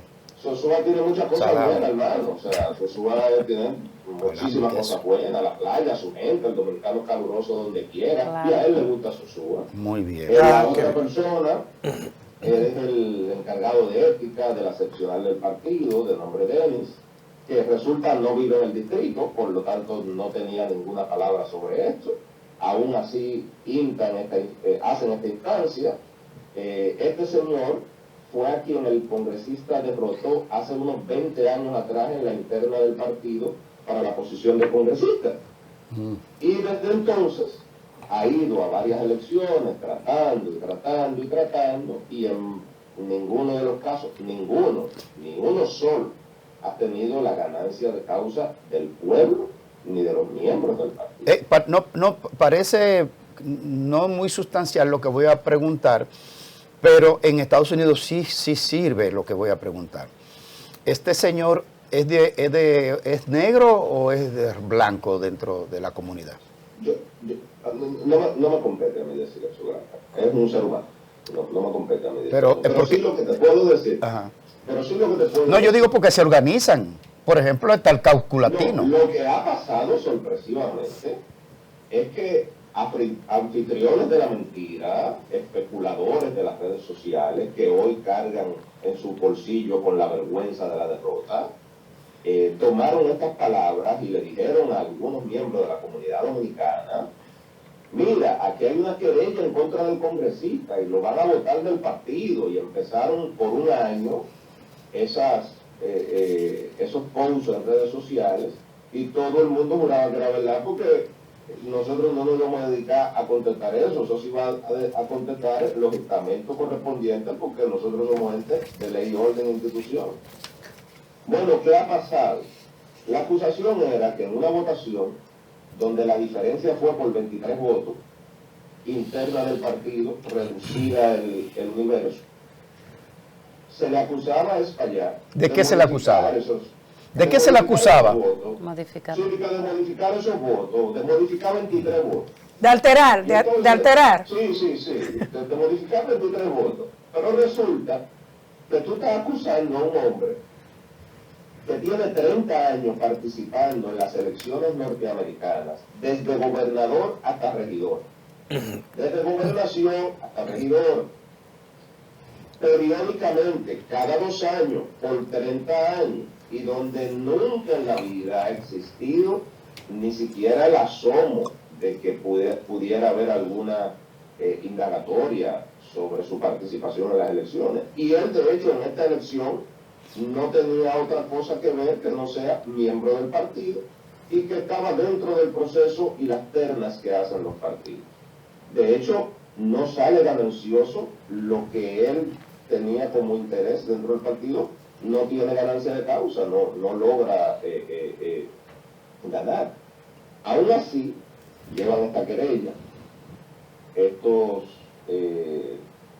fascinadores de las redes sociales, muchos de la comunidad dominicana, de ellos sí me permito hablar porque yo soy dominicano, pues empezaron a venderle esta historia a la comunidad y sobre todo allá en Santo Domingo. Mira, el presidente del partido, que le gusta mucho Sosúa, está diciéndole allá que lo va a votar del partido y que no se va a poder reelegir por 10 años, y perdió, y va a haber una votación y tú verás que lo vamos.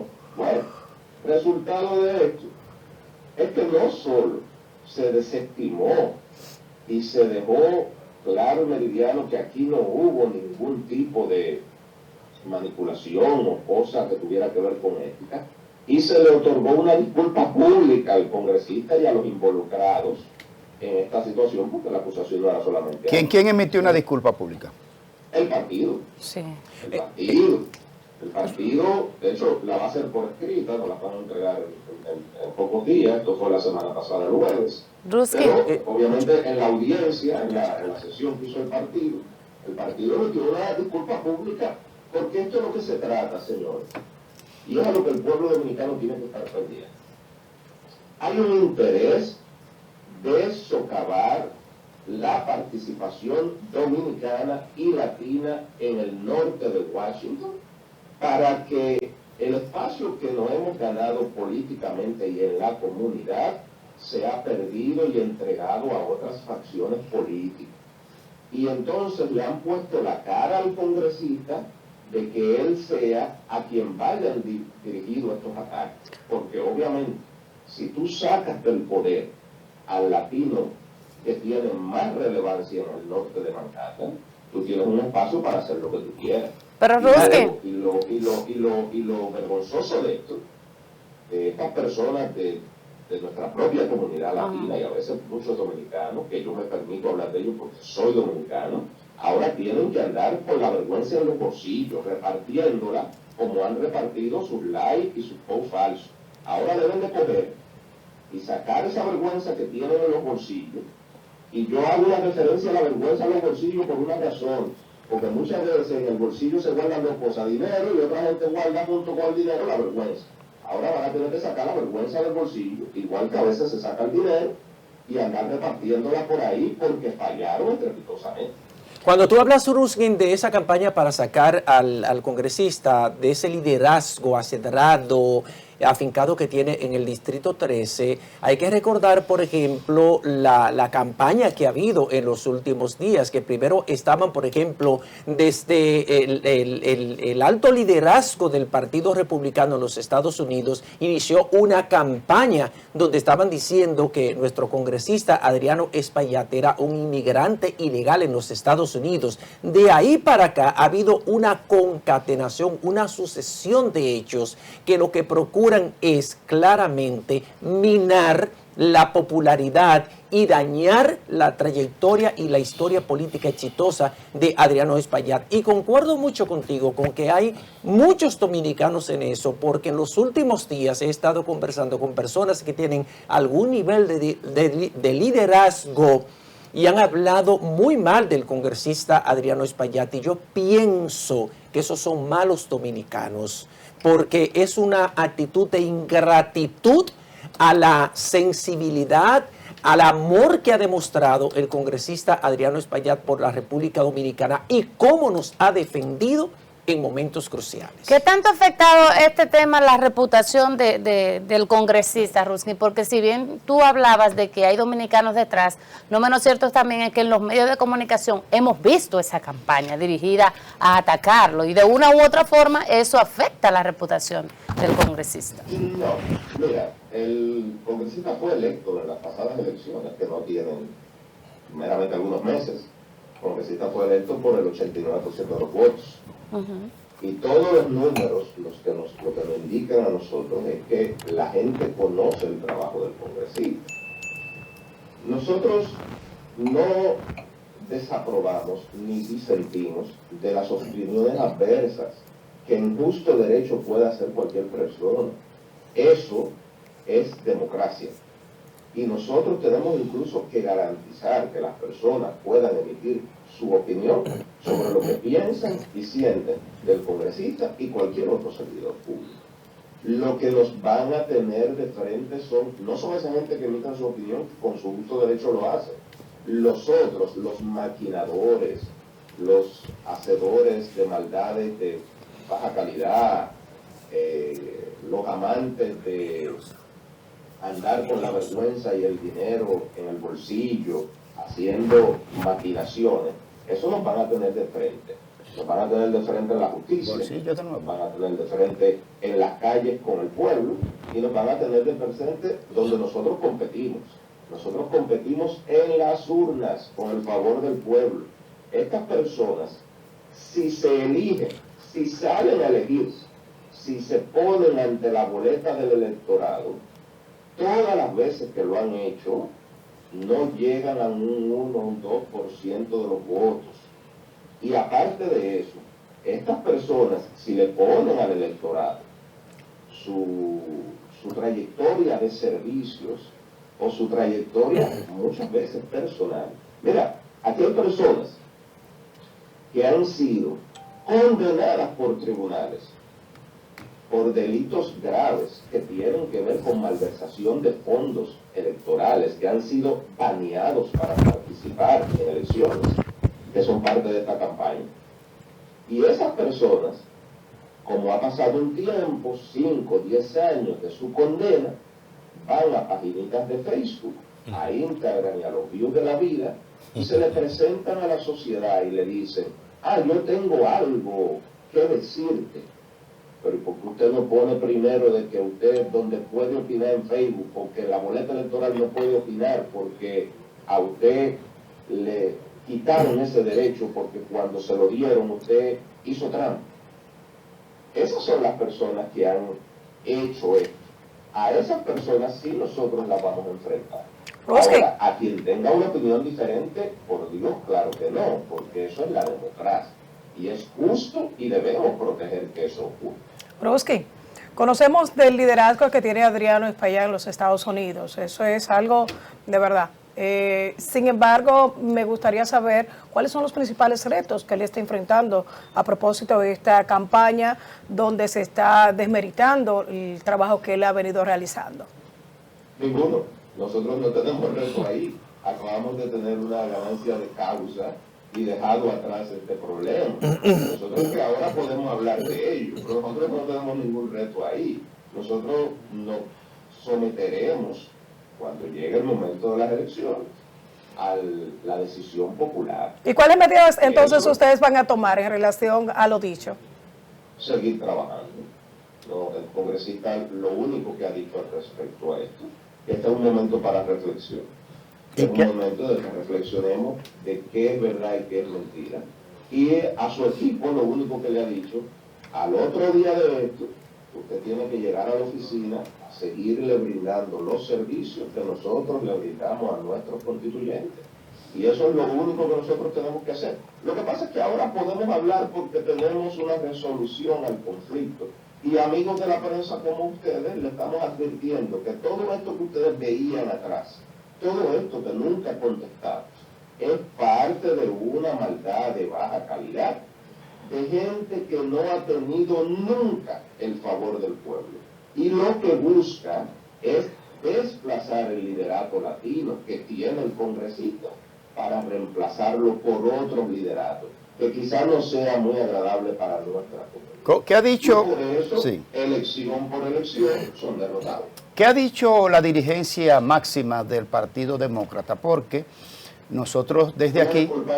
Una disculpa, eso es lo que ha dicho. Una disculpa. Digo, la dirección nacional. La dirección nacional. No es la dirección local de Nueva York. Ambas. Lo que pasa es que esas decisiones son concurrentes.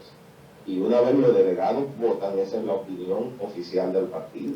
El partido tiene que asumir las decisiones que se radican de ese pueblo.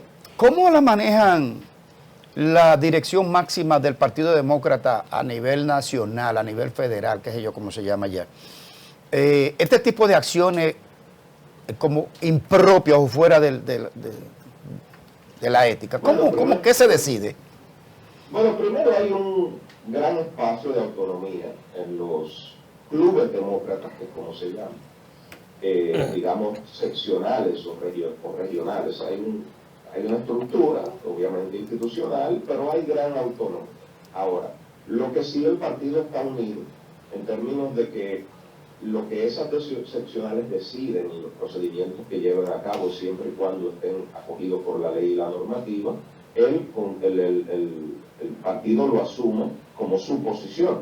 Obviamente porque eso es la democracia. Si en una comunidad que tiene sus propios problemas y tiene sus propias idiosincrasias, el partido a lo interno decide ciertas posiciones, el partido es respetuoso a nivel nacional sobre eso. Obviamente, ahí, mientras van pasando las estructuras, hay algunas decisiones que toma el partido, sobre todo lo que tiene que ver con carácter de política pública a nivel nacional, que son hechas por la Dirección Nacional del Partido. Bueno, hay otro tema, tema, Ruskin, que estamos viendo en El Salvador. Hay un ciudadano que fue deportado, salvadoreño, que no tiene situación jurídica dentro de El Salvador, sin embargo, lo mantienen detenido, lo mantienen preso. ¿Cuál es la situación? Porque vimos un senador norteamericano allá en El Salvador, y si Adriano Espaillat tendrá alguna postura al respecto. El congresista ha dicho inequívocamente que el caso del señor García, que se encuentra detenido en El Salvador y que fue deportado de forma ilegal de los Estados Unidos, que esto es un caso que va a la médula directa de la protección del debido proceso de ley de los Estados Unidos. La separación de los poderes, que es una base fundamental de nuestra democracia y de lo que somos como nación, y el respeto a las órdenes judiciales. Este caso empezó mal desde el principio, y lo que se ha venido haciendo es una avalancha de tratar de criminalizar a inmigrantes latinos y de no acceder y no obedecer a órdenes judiciales claras y precisas, en un interés de la nueva administración de imponer lo que ellos entienden es la agenda correcta. Eso no va a terminar bien.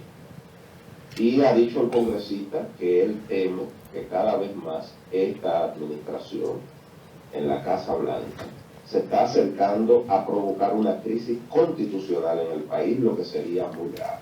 Porque este señor fue deportado, a pesar de que 2 jueces habían dicho que no se deportara. Y luego de una orden explícita de un tribunal de muy alta jerarquía diciendo no le deporte, usted tiene que darle el debido proceso dentro de una corte. Bueno, y la administración en la Casa Blanca lo deporta a El Salvador. Lo introducen en una cárcel de máxima seguridad, bajo un sistema salvadoreño al que ellos tienen todo su derecho como país soberano, pero que justamente es muy acomodaticio a que tienen un estado de excepción jurídica y por lo tanto no hay que demostrarle nada a nadie en ningún tribunal. Resulta que esta persona había sido exonerado de pertenecer a bandas criminales como se le había acusado. Resulta que esta persona está casado con una ciudadana norteamericana. Ajá. Y resulta que un juez había dicho que no se deportara. Entonces lo ingresan en esta cárcel. Durante 30 días su familia no sabe ni siquiera dónde está ni qué es. Y un juez ordena luego de eso: ustedes tienen que traerme la prueba de por qué hicieron esto, porque yo ordené que no lo hicieran. Y cuando le llevan la prueba al juez, el mismo gobierno, los fiscales admiten que han cometido un error administrativo, pero que ya estaba deportado. Bueno, a raíz de eso, un juez emitió una orden de que tienen que facilitar su regreso. Y la administración simplemente ha dicho, no lo vamos a regresar. Estamos pendientes este día 23.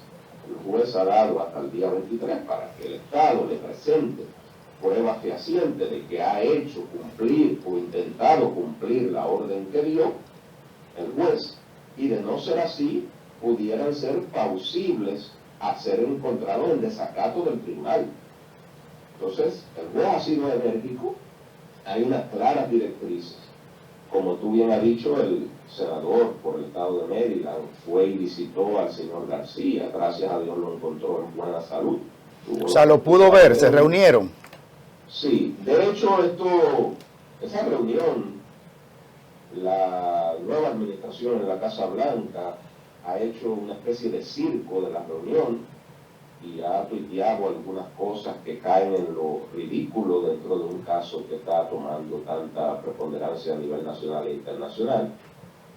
Y bueno, a raíz de esto existe la posibilidad de que más miembros del Congreso visiten El Salvador en los próximos días, tratando de encontrar una solución humanitaria a esta situación de un padre de familia que no ha sido acusado en ninguna corte, que no tiene ningún tipo de delito, al menos que se haya presentado prueba o evidencia ante un juez, y que lo que se está pidiendo es que si existe eso, si existen pruebas de que ha hecho algo malo o algo criminal, que se le dé la oportunidad de presentarlo en corte y defenderse.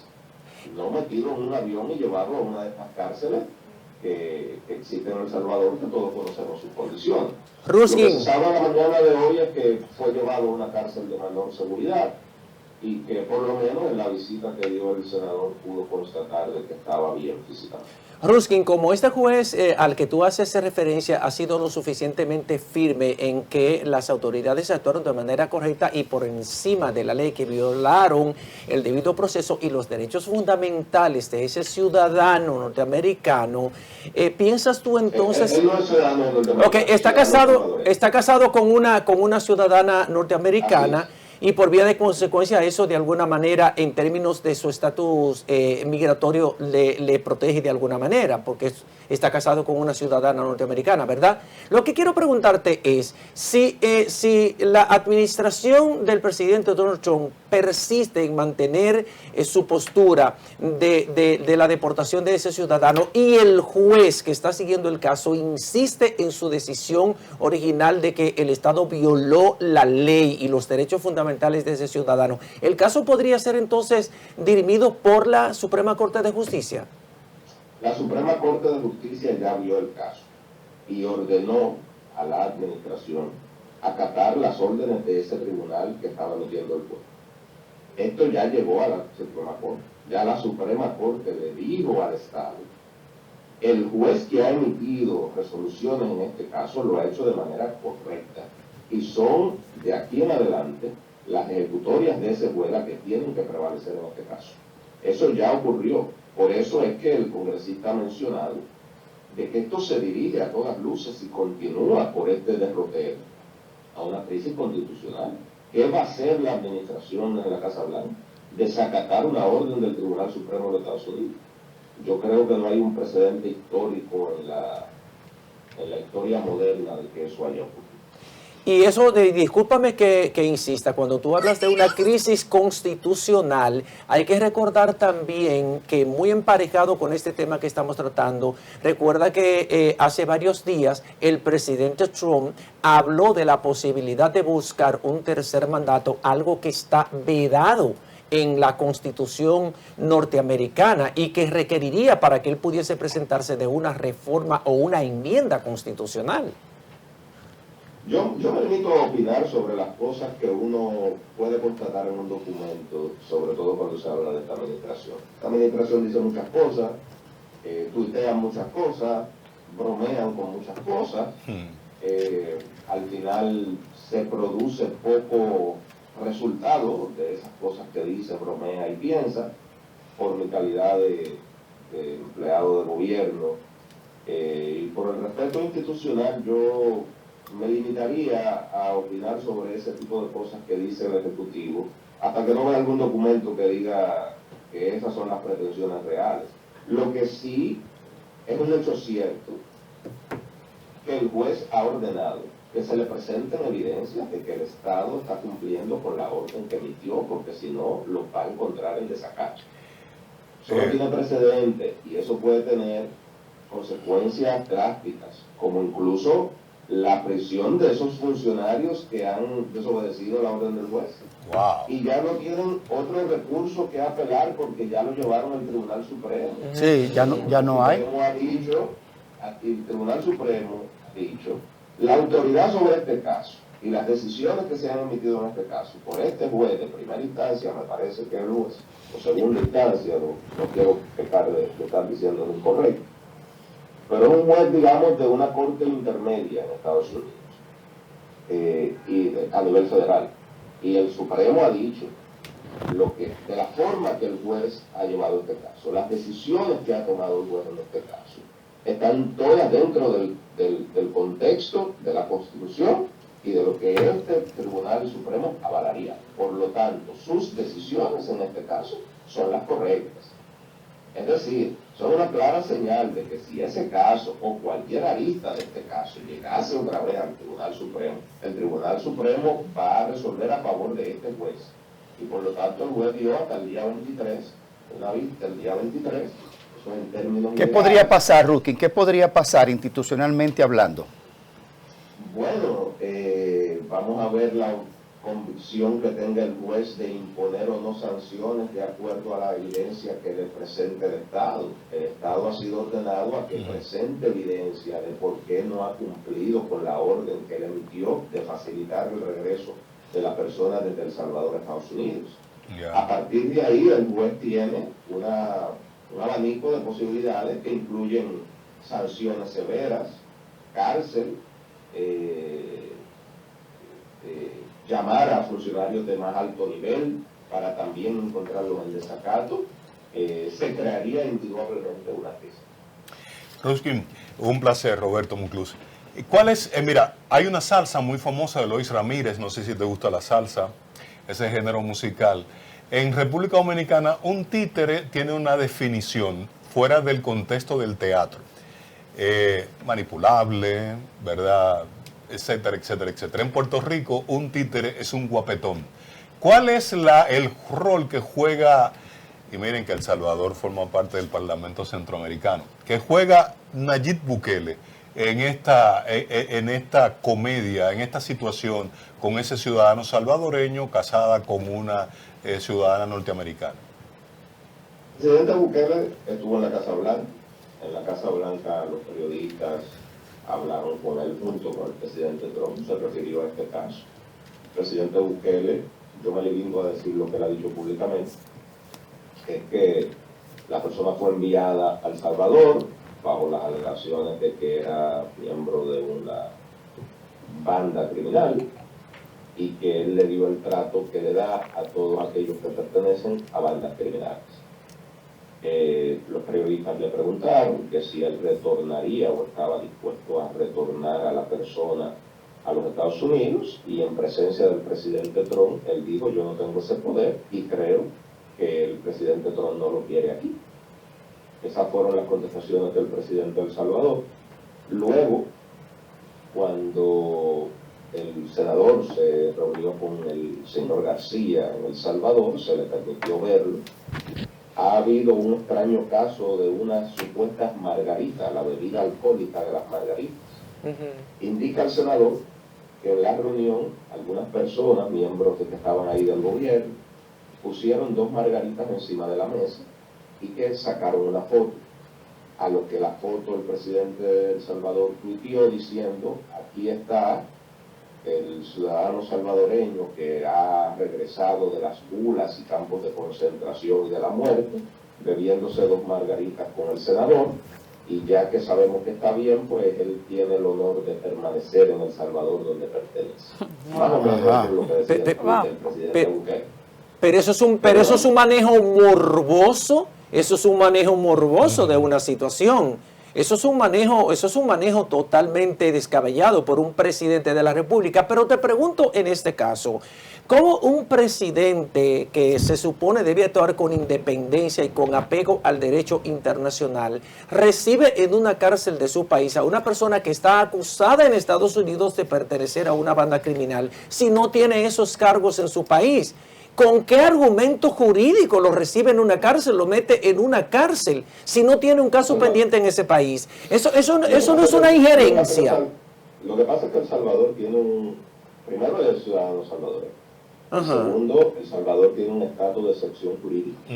Es decir, El Salvador vive ahora mismo, hace algunos años, una excepción jurídica, un marco legal que le otorga ¿verdad?, poderes a ese Estado de someter a personas al encarcelamiento, a estar presos, y no tienen ese proceso que nosotros conocemos sobre ir ante la justicia a establecer, digamos, procesos allí.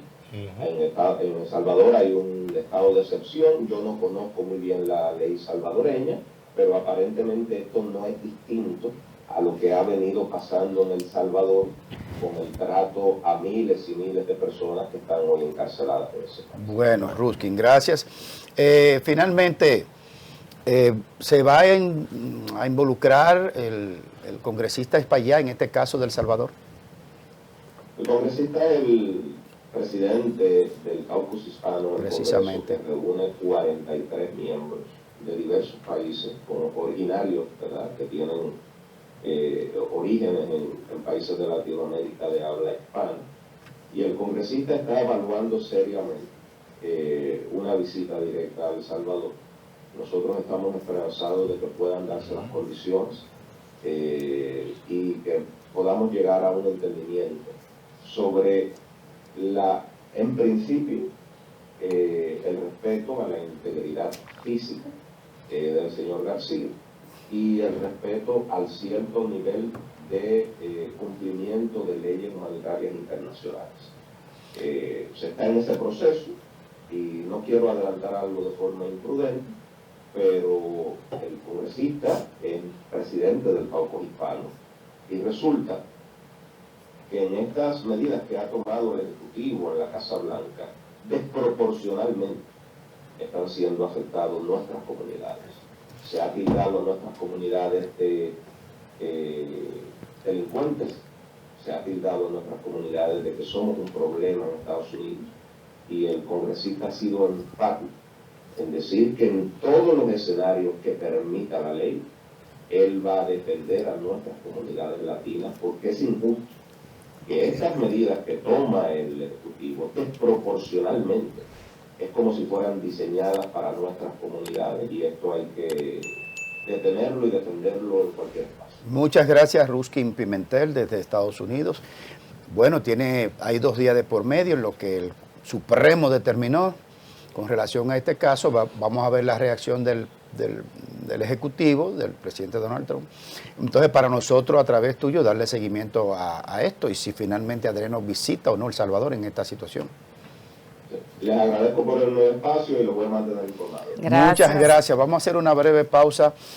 Vamos a hacer contacto con el embajador nuestro ante la Santa Sede, Víctor Suárez. Una pausa breve y hacemos conexión desde Roma con el embajador. Bueno, seguimos aquí en este contenido de este lunes, primer lunes después de Semana Santa, y vamos a conectar ahora desde Roma con nuestro embajador ante la Santa Sede, Víctor Suárez. Buenos días, embajador. Buen día, gran hermano, ¿cómo estás? Bien, aquí recibiendo esta lamentable información sobre el deceso del Papa Francisco.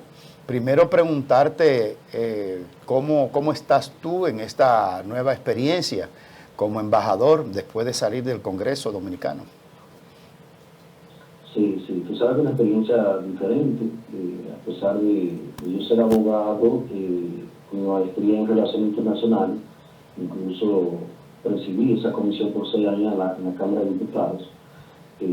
También tuve la experiencia de conocer al Santo Padre en 2014 en una comisión especial que se hizo en la República Dominicana, y con la designación del presidente Luis Abinader, de verdad que me tocó este reto de emprender lo que ya había estudiado en maestría, llevarlo ya a la práctica y en la parte religiosa que ha sido hecho más que el catolicismo.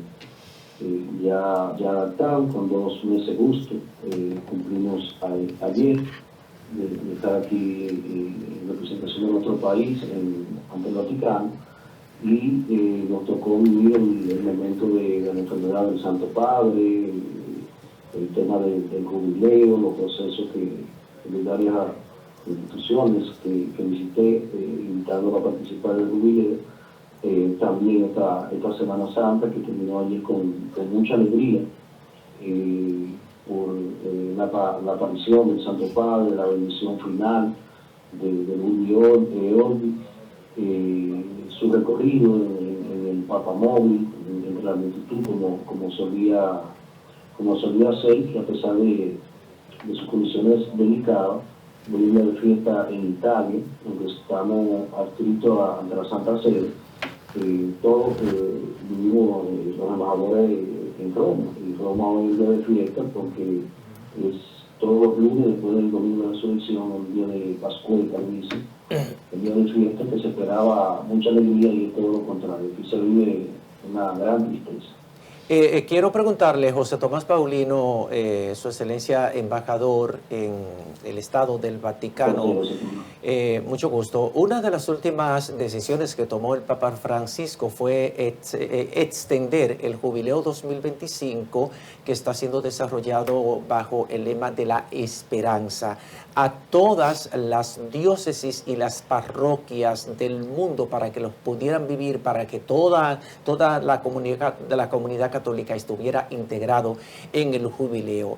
Y en una entrevista que le ofreció a la periodista argentina Bernarda Llorenti, él hablaba de la importancia de volver a los principios básicos que han normado, que han regido el catolicismo, el tema de la fe, el tema de la educación y el tema de los valores. ¿Cuál es la interpretación que usted tiene como cristiano, como católico, del papado de Francisco? Primero quiero acotar ahí una parte dentro de lo que es el año jubilar del entidad Peregrino por la Esperanza. Lo que él entendió y hizo una frase no muy común, de que cada cristiano podía celebrar el jubileo, sobre todo la Puerta Santa, no obligatoriamente en todas las iglesias, aunque sí en el año jubilar, pero la Puerta Santa para la indulgencia plenaria era en las Puertas Santas, que son en las catedrales de cada provincia, o lugares especiales destinados para esos fines. Incluso dije, no hay que venir a Roma ni hacer ni peregrinaje ni considerar una indulgencia plenaria, lo que anda en el turismo religioso. Fue algo que quiso acá en ese sentido. Yo creo que el Papa Francisco volvió a las raíces de lo que es el catolicismo. Incluso el día de ayer, que fue la última vez que lo vimos con vida, que estuvimos ahí en esa mesa, viendo que dentro de la fragilidad de su situación de salud, él estaba dando el servicio, él estaba ahí humilde, él estaba ahí con lo más necesitado, el mensaje que dio de paz contra la guerra. No hay forma de tener paz si existe la carrera armamentista, cómo acercar la forma de vida del católico, y sobre todo sin importar el poder como es el Papa, a lo más humilde. Es como en vez de ir a otro lugar, el Sábado Santo, él va a lavar por 12 años, lavar los pies a los presos. Como la última expresión en ese lugar dijo, ¿por qué ellos cruzaron esta puerta y no yo? Quizás mostrando el interés de que entendiéramos que al final hay un libre albedrío, una decisión de que toma hacerlo mal para tendrá que pagar por ello. Lo que el Papa Francisco ha dejado un gran legado de un hombre humilde, de un hombre de una vocación férrea, de un hombre de una entrega total, contra todas las predicciones de los médicos, era tener más descanso. Sin embargo, su responsabilidad era compartir estos momentos de la Semana Mayor con su mensaje. Por eso esta misma semana estuvo en la Basílica de San Pedro, previo a la vigilia del sábado. Él estuvo por allá, donde nosotros estábamos ya a las 7:30, él pasó a las 6 de la tarde, cómo él estuvo en el lavado de los pies, cómo él estuvo en la Catedral de Santa María la Mayor, que hoy se va a conocer que fue el lugar que eligió para su sepultura. Es decir, como hasta ayer, que todo el mundo lo vimos afectado de salud, pero nunca esperando que él muriera, estaba cumpliendo con su papel de ir a dar la bendición, como decía ahorita, a todo el que estaba ahí y la extendió a través de los medios digitales a todo el que lo siguiera sin importar el lugar. Creo que entrega, pasión, capacidad, le daba mucha reforma a la iglesia con mayor participación a la mujer, mucha interlocución entre los católicos con otras religiones, con el Papa que más países no católicos visitó y Víctor, trató de involucrar esa parte. hablemos de hoy. ¿Cómo está Roma hoy? ¿Cuál es la panorámica que tú puedes darnos? ¿Cómo se vive la muerte del Papa? Porque como tú bien apuntabas, ha sido una sorpresa para todos. Luego de verlo ayer, dando su sermón y demás, el sermón, y hoy ya ha muerto. ¿Cómo se vive esto en Roma? Bueno, decía que ayer, cuando él salió al balcón, eso fue un júbilo impresionante de más de 35.000 personas, muchos aplausos, muchos víctores, es decir, toda una alegría. Y hoy, que incluso el día de fiesta en Italia, porque todos los lunes, después del domingo de resurrección, es la Pascueta, como le llaman, el día de fiesta, y hoy parece como si no existiera. La alegría que había ayer, hoy que hay mucha tristeza, mucha quietud, de vez en cuando escuchando la campana que anuncia la muerte del Santo Padre, y en eso estamos, solamente esperando ya los procesos protocolares.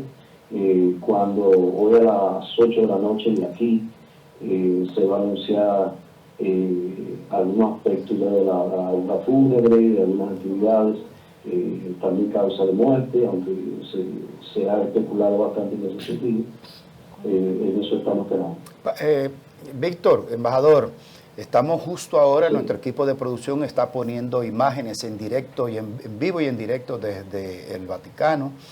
Estamos viendo ahí una gran circulación, lo que estamos viendo en pantalla para toda nuestra audiencia en directo desde el Vaticano, una gran muchedumbre que se está moviendo alrededor de estas edificaciones emblemáticas. Ana Daisy.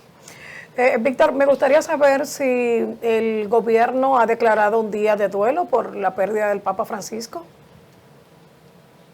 Aquí no lo sabemos la diferencia de que aquí son 0 más que allá.